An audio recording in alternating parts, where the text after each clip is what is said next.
Hola, ¿cómo están? Tuve que traer a mi porra porque pues nadie me conoce, ¿verdad? Normalmente a lo mejor me ubican, estoy allí en la batería, pero pues el pastor me dio la oportunidad de estar aquí frente a ustedes y creo que Dios tiene algo en esta tarde para todos. Entonces, quiero orar antes de empezar. Dios, yo te doy gracias por esta tarde, gracias Señor porque estás aquí en medio de nosotros, porque pudimos sentirte en medio de la adoración, porque has sido fiel toda esta semana. Yo te pido que tú hables a través de mí, te pido que pongas tus palabras en mi boca, Señor. Ayúdame a estar aquí enfrente de toda esta gente y que todos podamos hoy conocer un poco más de ti. Te lo pido en el nombre de Jesús. Amén. Bueno, pues vamos a empezar. Les quiero hacer una pregunta, un sondeo así rápido. ¿A quién de ustedes le han roto el corazón? Empezamos duro, ¿no?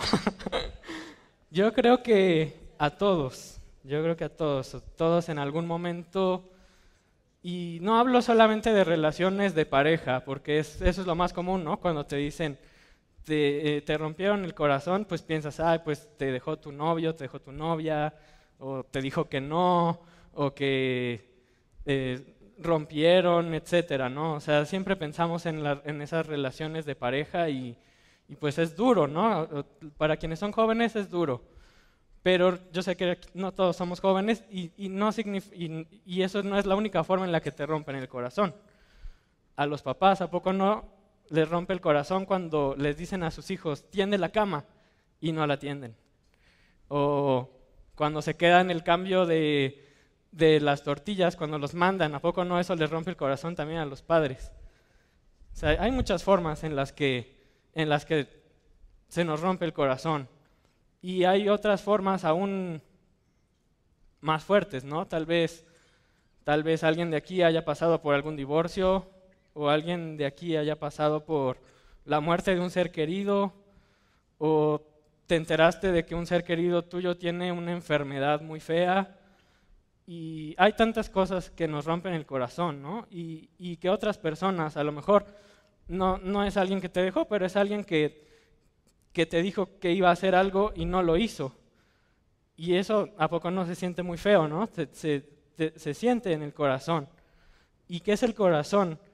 El corazón pues es nuestra mente, nuestras emociones, nuestros sentimientos, y el corazón está aquí, ¿no? Físicamente está aquí.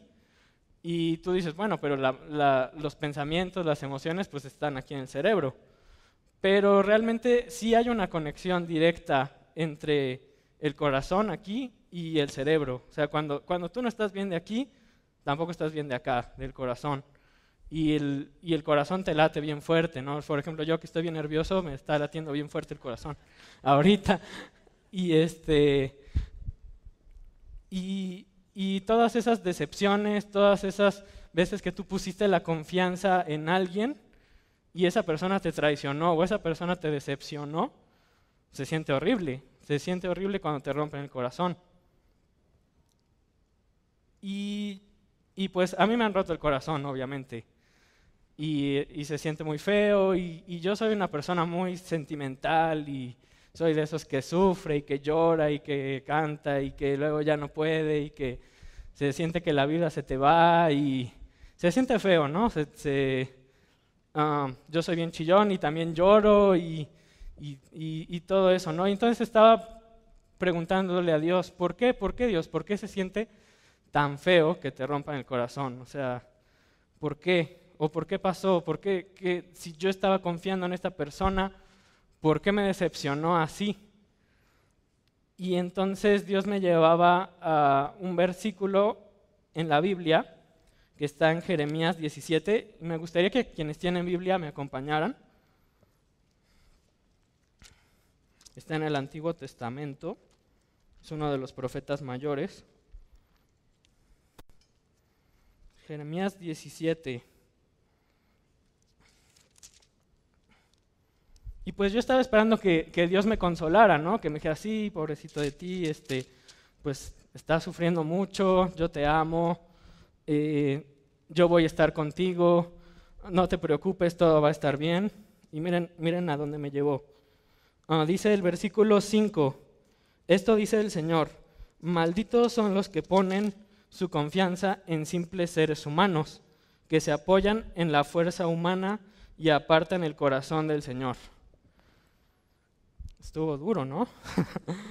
Yo pues no sentí eso que a lo mejor esperaba, pero entendí muchas cosas al leer este versículo, porque realmente lo que estaba haciendo era poniendo mi esperanza y mi confianza en otra persona y no en el Señor. Y entonces esto me llevó a pensar, o sea, a preguntarme, ¿por qué? ¿Por qué? O sea, ¿qué hay en el corazón, tanto en mi corazón como en el corazón de otra persona? Y más adelante, ¿sí me escuchan? Sí, ¿verdad? Ya se me despegó por la barba. El versículo 9 dice, el corazón humano es lo más engañoso que hay y extremadamente perverso. ¿Quién realmente sabe qué tan malo es? Y obviamente me seguí preguntando cosas, ¿no? ¿Por qué me llevó Dios ahí? Y sí, yo le estaba diciendo, o sea, me duele el corazón. Y dice aquí que el corazón humano es lo más engañoso que hay. Y me resaltó esta palabra, engañoso. ¿Qué significa que el corazón sea engañoso? Engañoso, ¿qué es algo engañoso? Algo que engaña. ¿Y qué es engaño? Algo que miente. Y la mentira pues es un pecado. Y entonces esto me llevaba a decir, pues sí, realmente nosotros nacemos con tenemos una naturaleza pecaminosa. O sea, naturalmente nacemos con pecado. El pecado a nosotros nadie nos lo enseña. En realidad, el pecado es algo con lo que ya nacemos, que heredamos, es algo que heredamos. Y bueno, poniendo un poco en contexto esto, nosotros lo heredamos de Adán y Eva, que bueno, para quienes no saben, Adán y Eva fueron los primeros seres humanos que Dios creó.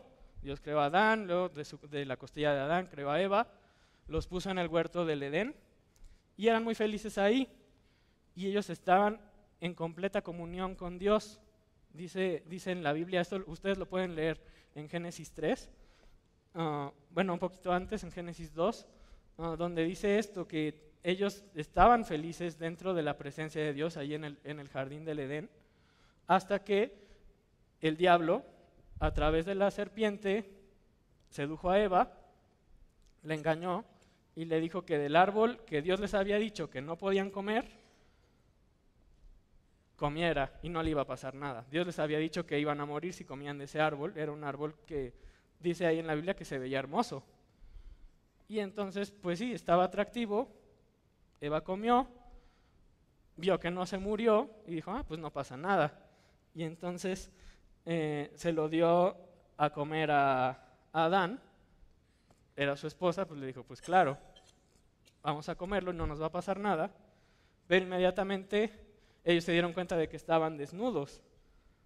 Y de ahí empezó todo. O sea, ellos perdieron esa comunicación con Dios, perdieron esa relación que tenían directa con Dios. Dios estaba ahí, pero Dios al ver esto los tuvo que expulsar de ese lugar, porque ese lugar pues tenía santidad, era santo, y los tuvo que sacar de ahí y perdieron esa comunión, esa comunicación con Dios. Y pues de ahí viene los hijos de sus hijos, etcétera. De ahí nosotros venimos y heredamos esa naturaleza pecaminosa. Y bueno, pero se preguntarán, bueno, ¿y eso qué significa? O sea, ¿qué es naturaleza pecaminosa? Pues es que tenemos pecado. ¿Y qué es el pecado? Hay muchas definiciones de pecado, pero el pecado es algo muy complejo y muy simple a la vez. El pecado es no hacer la voluntad de Dios. ¿Y qué es la voluntad de Dios? Pues la voluntad de Dios la podemos encontrar en este libro. A través de todo este libro nosotros podemos encontrar qué es la voluntad de Dios y qué es lo que a Dios no le gusta. Y obviamente todos queremos hacer la voluntad de Dios, ¿no? O sea, yo creo que a nadie consciente dice, no, yo no quiero hacer la voluntad de Dios, yo quiero estar lejos de Dios. Y a lo mejor sí, a lo mejor nuestra naturaleza pecaminosa nos lleva a decir ese tipo de cosas, ¿no? pero nosotros que estamos aquí tenemos el deseo de conocer a Dios y estamos esforzándonos en encontrarnos con Dios y en querer estar con Él, y a veces esa naturaleza pecaminosa no nos deja. Y estamos luchando con cosas dentro de nosotros, en el corazón que está lleno de pecado. Y me gustaría, para explicar un poquito más sobre qué es esto del pecado, que fuéramos a Gálatas 5:19.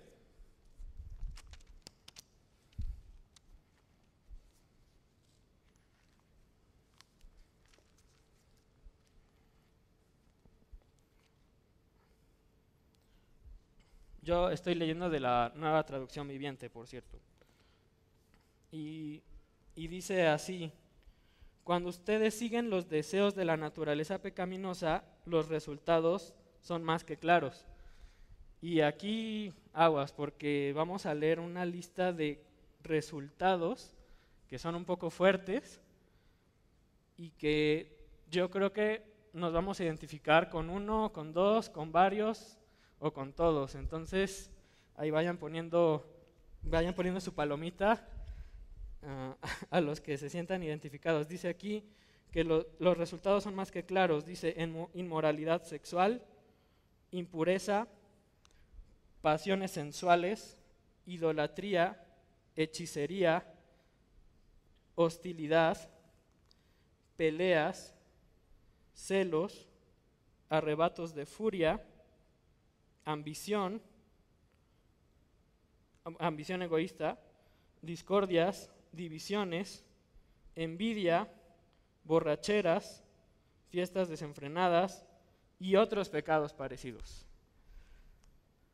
Está fuerte, ¿no? Todo esto.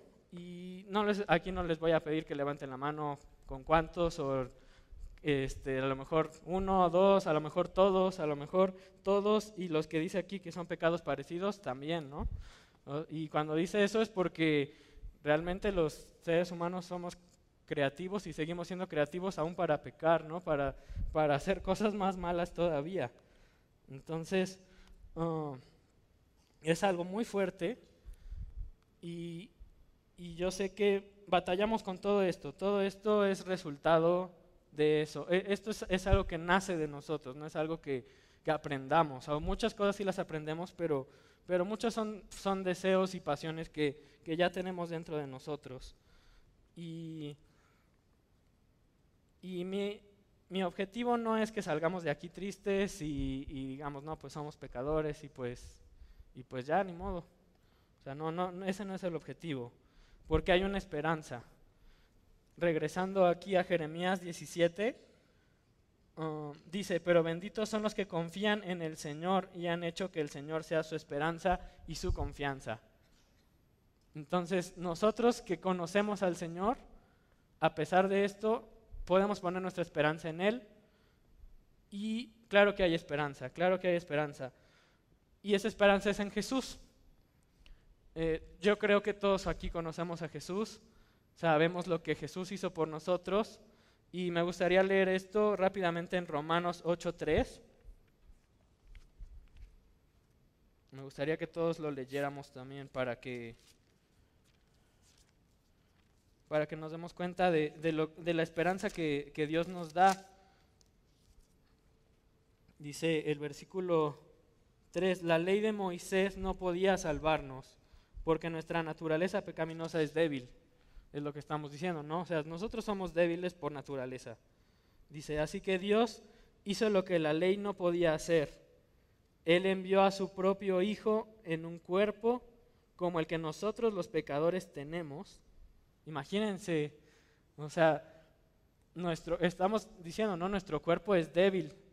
Y Dios envió a su Hijo con un cuerpo igual de débil que el nuestro.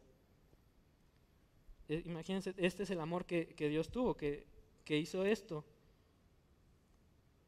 Y dice: y en ese cuerpo, mediante la entrega de su Hijo como sacrificio por nuestros pecados, Dios declaró el fin del dominio que el pecado tenía sobre nosotros. ¿Cuántos le dan gloria a Dios por esto? Porque ya ese dominio que el pecado tenía sobre nosotros ya no es. Entonces, es gracias a Jesús que nosotros tenemos esa libertad y que a través de conocer lo que Jesús hizo, de creer, ni siquiera tenemos que hacer nada, solamente tenemos que creer en ese sacrificio de Jesús y en que su sangre nos hizo limpios de ese pecado, de esa maldad. Es por eso que nosotros podemos ser libres de esta naturaleza de pecado. Porque el pecado, desde el principio, desde que Eva tomó de ese fruto que Dios le había dicho que no, fue atractivo. Y el pecado es atractivo. O sea, el pecado, si no fuera atractivo, no lo haríamos. O sea, si el pecado fuera algo que no nos guste, simplemente no lo haríamos. Pero el pecado es algo que a nosotros nos atrae y que nos da una satisfacción temporal. Y esa satisfacción temporal nos trae consecuencias que no son temporales, que son para siempre y son consecuencias horribles. Dice la Biblia que la paga del pecado es muerte. Estamos hablando de vida o muerte, ni siquiera estamos hablando de bien o mal, porque la Biblia no se trata de eso, se trata de vida o de muerte. Y el pecado es eso, el pecado es muerte. Entonces, por eso es que queremos ser libres del pecado. Y hay cosas en las que cuando nosotros creemos en Jesús, Él nos hace libres inmediatamente.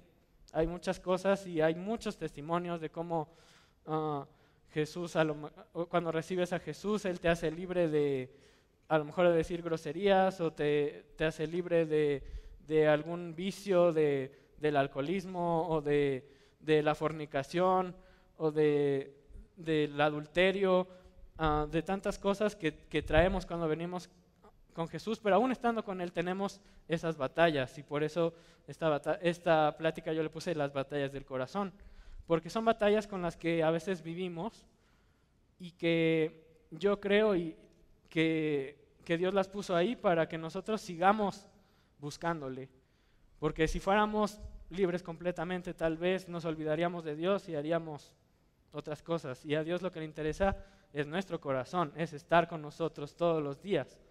Entonces, por eso yo creo que hay ciertas cosas con las que simplemente tenemos que lidiar y que están ahí. Y bueno, ¿y cómo lidiamos con esto? Y pues la manera que nos dice la Biblia de cómo lidiar con esto es a través del Espíritu Santo. El Espíritu Santo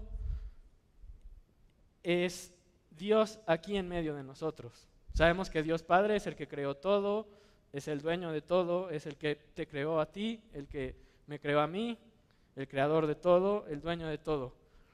Y lo conocemos también de Jesús. Jesús es su Hijo, el que vino aquí a la tierra en forma de hombre, que se hizo carne, o sea, tuvo un cuerpo como el de nosotros, murió, resucitó y ahora está junto con el Padre.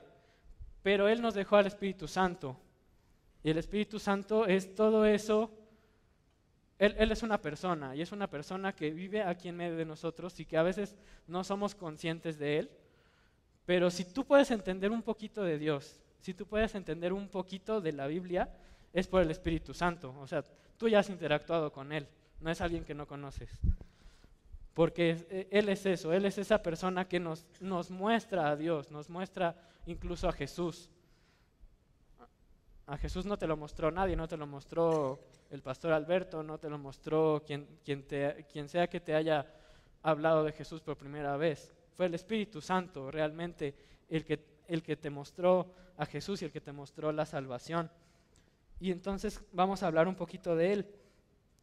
Vamos a regresar a Gálatas en el capítulo 5, pero vamos al versículo 16.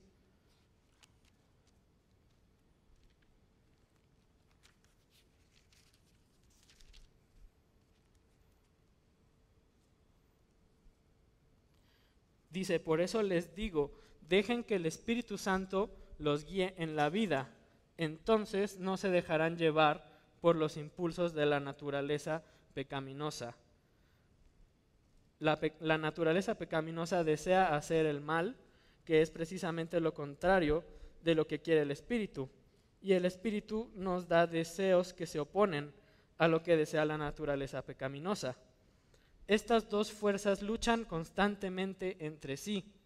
Entonces ustedes no son libres para llevar a cabo sus buenas intenciones. Pero cuando el Espíritu los guía, ya no están obligados a cumplir la ley de Moisés. Qué padre, ¿no? Que tenemos al Espíritu Santo. Entonces estamos en esta batalla dentro de nosotros, pero no estamos solos. No estamos solos, estamos con el Espíritu Santo. El Espíritu Santo pelea junto con nosotros. El Espíritu Santo está aquí para ayudarnos. Jesús dijo, yo les voy a dejar un ayudador. Y ese ayudador es el Espíritu Santo. Y como les digo, muchas veces no estamos conscientes de Él. Muchas veces lo ignoramos, pero Él está aquí, Él está en medio de nosotros. Lo podemos sentir. Si tú puedes sentir de repente ese abrazo de parte de Dios, es porque el Espíritu Santo está aquí. Y eso, en esta noche, eso es lo que quiero que nos llevemos todos, que el Espíritu Santo está con nosotros. Y dice aquí en Gálatas, seguimos aquí abajo, dice en el mismo capítulo, pero vamos al versículo 22. Vamos a ver cuál es el resultado de tener al Espíritu Santo. Dice, los que pertenecen, el versículo 22 dice, en cambio, la clase de fruto que el Espíritu Santo produce en nuestra vida es amor, alegría, paz, paciencia, gentileza, bondad, fidelidad, humildad y control propio. No existen leyes contra esas cosas. ¿Y a poco no? Esto es todo lo contrario al versículo que habíamos leído, donde nos muestra toda esta lista. Si nosotros logramos tener este fruto, dice aquí fruto pues es el resultado de un árbol, de una planta. Entonces, si tenemos ese resultado de estar con el Espíritu Santo todo el día, en todo momento, nosotros vamos a producir todo esto. Imagínense, amor, alegría, paz, paciencia, gentileza, bondad, fidelidad, humildad y control propio. Todos estos vencen a todos los anteriores, ¿a poco no? Entonces, esto es lo que buscamos y eso es lo que yo les quiero animar en esta tarde, que todo el tiempo busquemos del Espíritu Santo, porque nosotros pertenecemos a Cristo Jesús.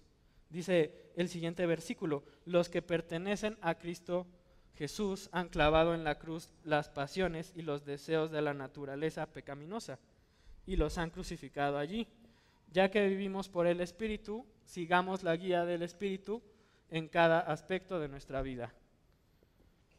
Pues no lo digo yo, lo dice aquí la Biblia, ¿no?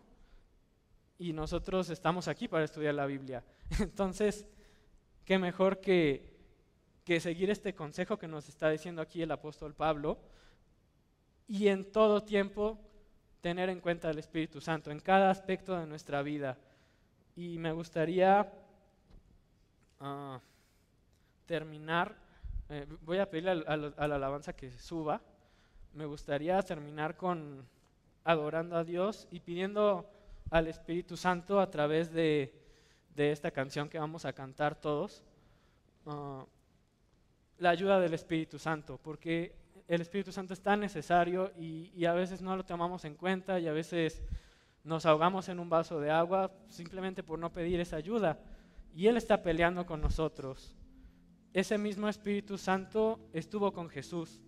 Fue el mismo Espíritu Santo que estuvo con Jesús y a Jesús, imagínense todo lo que le ayudó.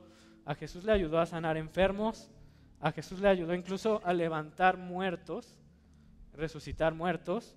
Le ayudó estando en la batalla más fuerte, que fue en la cruz, cuando Él iba cargando su cruz. Incluso antes, el momento en el que Él decidió que iba a morir por nosotros, el Espíritu Santo estuvo ahí y estuvo con Jesús, no se apartó de Él y le ayudó y Jesús pudo vencer. Él pudo morir por nosotros y luego ese mismo Espíritu Santo, que creen, resucitó a Jesús de los muertos. Ese mismo Espíritu Santo es el que vive en nosotros y a veces no lo creemos, a veces lo ignoramos o simplemente no lo tomamos en cuenta, pero en esta tarde eso es lo que creo que Dios nos quiere decir, que realmente tomemos en cuenta esa ayuda y no peleemos solos. Todos tenemos batallas en el corazón, todos, no hay nadie que no pelee, no hay nadie, y son batallas porque son luchas internas que están en nosotros y que a veces son ocasionadas por otras personas o a veces es las consecuencias del mismo pecado que nosotros hicimos, pero el Espíritu Santo quiere ayudarnos y solo quiero que nos quedemos con eso, no estamos peleando solos.